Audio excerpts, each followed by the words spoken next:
Mr. Paine, you had occasion to engage in conversation with Lee Oswald at a few times. Could you tell me a little bit about that? Yes, when I first heard of Lee, I was sort of looked forward to with eagerness to an opportunity to talk with someone with whom I didn't believe I would agree, but at least it was interesting to talk to a man who had been to Russia and apparently had his own opinions. I tried about 4 times, perhaps 3 or 4 times, to talk in a serious manner with him. Eventually I gave up for the reason that I thought he was not influenced by logic, or didn't let the present reality influence his rather dogmatic way of thinking. And it was therefore useless to talk with him. What type of feeling did you get about his thinking, though? Well, he told me that he became a Marxist in this country by reading books and without ever having met a communist.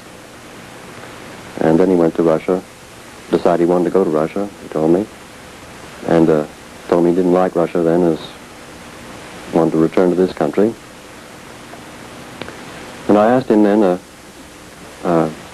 if he didn't like Russia and liked this country, why did he want to change this country to make it like Russia? And he mentioned repeatedly this principle of his, that he objected to the exploitation of man by man. And this he thought was a moral question. And so we argued. I suggested that in the Soviet Union, by which he means this exploitation of man by man, is that any time that one man makes profit by another man's labor, that is, the first man is exploiting the second man. And that happens every time in every business, every employer and employee relationship, supposedly. But I suggested the same thing happened in the Soviet Union. There was a taxation of every working man's labor there, and the Soviet state took it. This didn't bother him, though. The difference being that in the Soviet Union, so far as in our discussion, it boiled down to this small difference, that in the Soviet Union, that was decided by a person who didn't stand to gain by the decision. A man's wages were set by a man who didn't gain by that decision. In this country, presumably if the employer sets a high wage, or a low wage rather, he will stand to make more profit by it. However, in this country, he would not then object to supposing there were 2 companies, one was run inefficiently, and he employed his employees, we'll say, at the minimum wage, and didn't make any profit. And another man ran his company very efficiently, and could give his employees wages of $2 an hour, but made, we'll say, made a 50% profit on it. In that case, that man, in his estimation, was evil, even though the employee made much more money. Everybody made more money.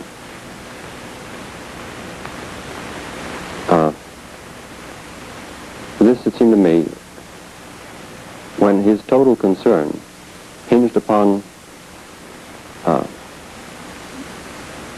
small principle of this sort, and was utterly unrelated to the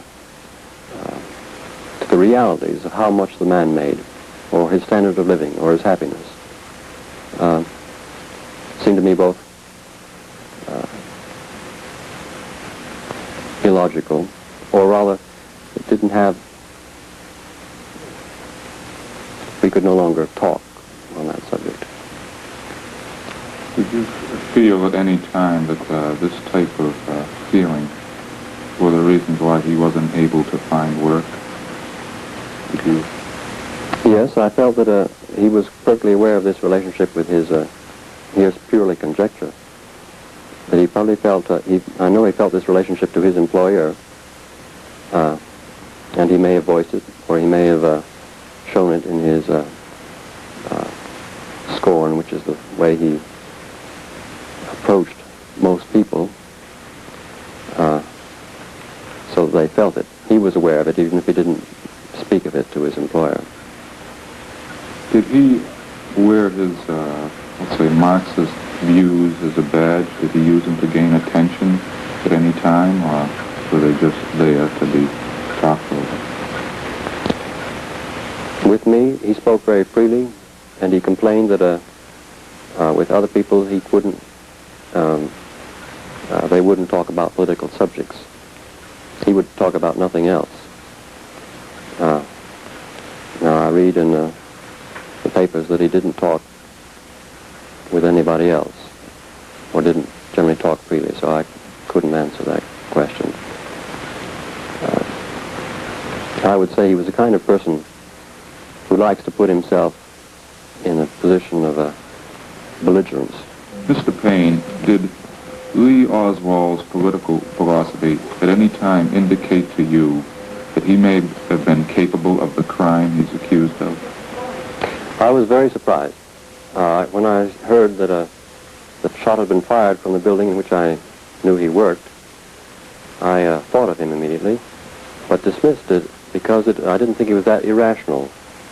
I don't see how this act of killing President Kennedy will help any cause that he professed or loved. Certainly, it doesn't help the Soviet Union in any way that I can see. Neither had he ever expressed any animosity to the president. He didn't he liked very few people, but he didn't. I expressed my appreciation of President Kennedy, and he didn't ever argue with me on that point. So it was a surprise to me how this happened. I think it's a lone wolf thing. It was the opportunity presented itself to him, and he probably wanted to make a mark on society by suddenly occurred to him that he could. Of course, rumors are hard to pin down, but at this time they do feel that this was there is a possibility of his part in an international conspiracy. You don't feel that way at all?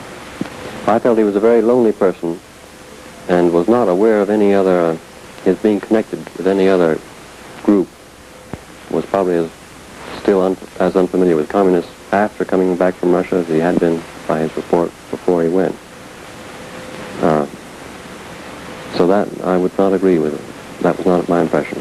Did you ever have a chance to talk about Cuban communism or Castro communism? Did he ever express any thoughts on that? He did mention that, and it was unfamiliar to me, so I didn't take it up. He just happened to mention it briefly, and when it was brought to my attention, I did recall that he had said such a thing. But I don't believe even Castro, who might have the most reason for disliking Kennedy, can see where there's any gain to him by the death of Kennedy. So it looked to me like a stupid, irrational act.